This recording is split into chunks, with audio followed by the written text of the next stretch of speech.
Hey guys, it's Charlotte. Sorry I haven't been able to upload lately, I've been really busy, and I haven't had a lot of time to be with my computer, so been mostly just pencil and paper for me. But anyways, somebody online asked me if they could see my process and if I could explain how I do things. So I figured I'd set up this mini tutorial to let people know how I do things and see if they can emulate it or take whatever they want from it. Honestly, this is just the way that I do things, and it's not canonized or anything. There's no set way in Photoshop. You just have to do what works for you and then move on from there. I'd actually recommend looking at a bunch of different people's styles and seeing what you can take from any of those. In the beginning, I don't always do this, even though I really should, is I thumbnail out what I want to be making. This isn't about details right now, it's just about getting an idea of what the movement on the page is going to look like. And you can see later that I actually changed a lot of what I ended up picking in the final draft.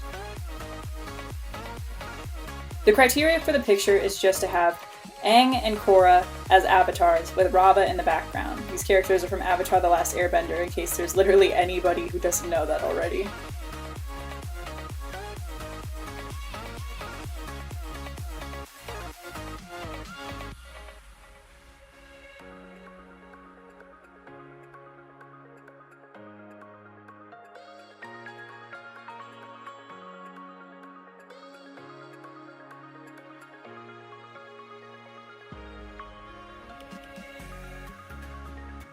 I then transformed the picture and I made it much bigger so that the pixels aren't huge. And then this is me just trying to set up the bow staff and everything like that, getting a bit more into the details of anatomy and everything. I did like the way the bow staff looked going completely straight, but I wanted that kind of curved angle to help the rhythm of the picture move, so I ended up bending it.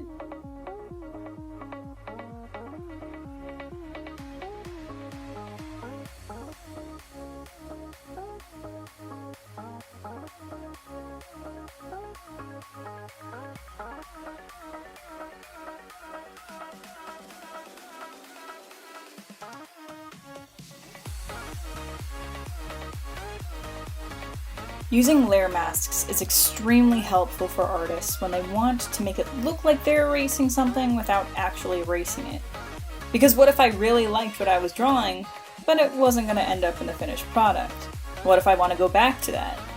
Well, using a layer mask means that you can make it look like you're erasing something, but you can unerase it at any given time. Anything that's white is being shown, anything that's black is being hidden. It allows you to sort of maintain your drawing while still making things disappear and reappear whenever you want to. I do that in all of my pictures, and really, most of my drawings can come down to layer masks, hold transparencies, and multiply layers. Also overlay sometimes. It's really useful to have these little tips, and I'd honestly go to a professional tutorial or someone who knows how to explain a lot about Photoshop much better than I can. When I'm filling in colors, I'm not actually being as careful as it looks like I'm being.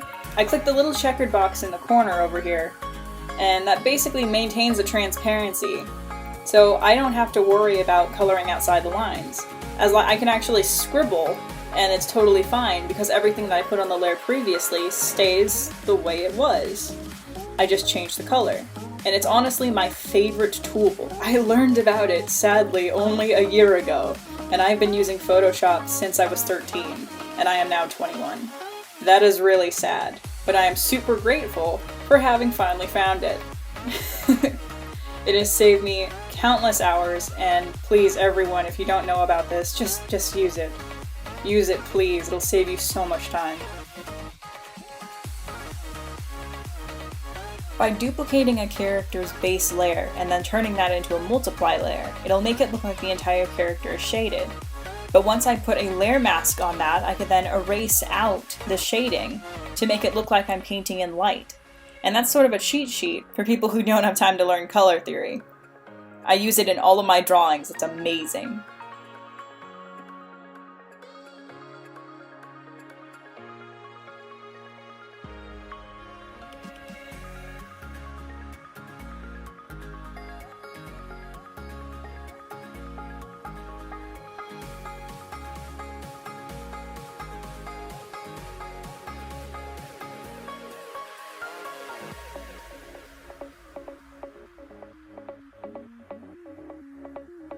I'm still trying to figure out what I want the picture to look like.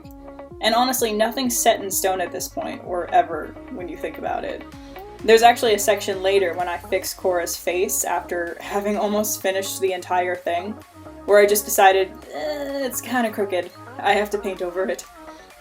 Which is good. You have to be able to move your picture around whenever you need to. Nothing's set in stone ever. So if you don't like the way it looks, don't feel guilty about changing it.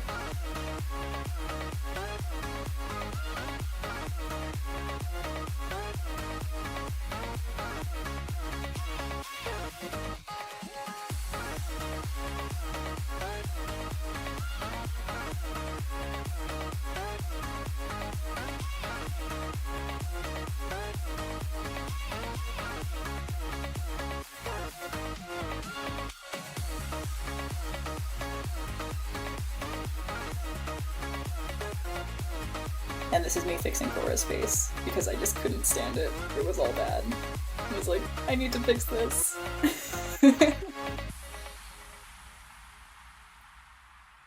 After that, it basically came down to effects, and I really didn't know how I was going to put in effects. You can tell I'm not a professional. Whatever looks good, honestly.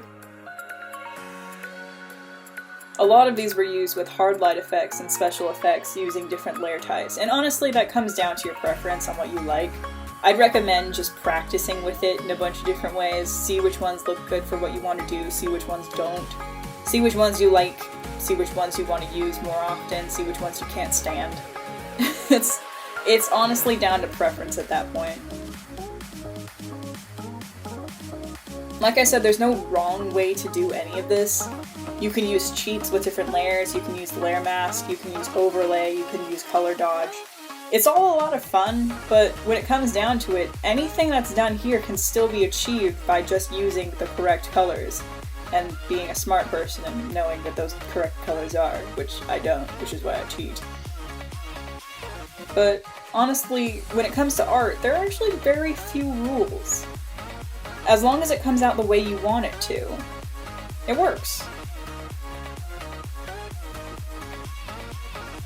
Anyways, I hope this video has been helpful. I'm kind of rambling. This is the first time I've ever done a sort of like podcast vocalizing thing. So, if you guys could give me any pointers on how I can make this better for you guys, that would be great.